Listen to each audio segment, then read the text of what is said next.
audio jungle.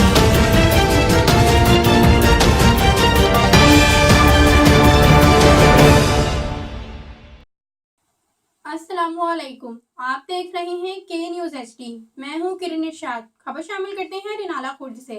12 Rabiul अव्वल की आमद है। शहर भर में झंडियों और बैजेस और झंडों का स्टॉल लग गया। मजीद इस हवाले से रिपोर्ट कर रहे हैं इमरान खुशी। जी 12 रबीउल अव्वल की आमद है। शहर में मुख्तलिफ जगहों पर 12 रबीउल अव्वल के हवाले से झंडियों बैजेस के स्टॉल लगे हैं। इस वक्त मैं मौजूद हूँ एक स्टॉल पर, मेरे साथ मौजूद हैं स्टॉल के मालिक। उनसे जानते हैं कि लोगों क्या क्या जमे गफीर बैजेस झंडियाँ खरीदने के लिए आ रहा है। जी भाईजान बताइएगा।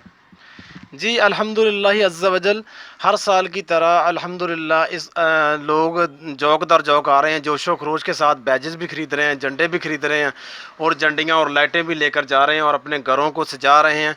अल्हम्दुलिल्लाह अज़्ज़ा वजल मसाजिद को भी खूब सजाया जाएगा और 12 रबीउल अव्वल इंशाअल्लाह अज़्ज़ा वजल हर साल जोश व जज्बे के साथ मनाया जाएगा और फैज़ान सुन्नत मस्जिद हाउसिंग स्कीम रिनाला खुर्द से इंशाअल्लाह अज़्ज़ा वजल इज्तिमाई जुलूस जो हर साल निकलता है और इस तरह ये जुलूस 12 रबीउल अव्वल के दिन सुबह इंशाल्लाह ये शुरू हो जाएगा और सदर बाज़ार जो इधर पूरा शहर घूम कर और सदर बाज़ार में इख्तिताम पजीर होता है। इंशाल्लाह इस दफ़ा भी इसी तरह होगा इंशाल्लाह।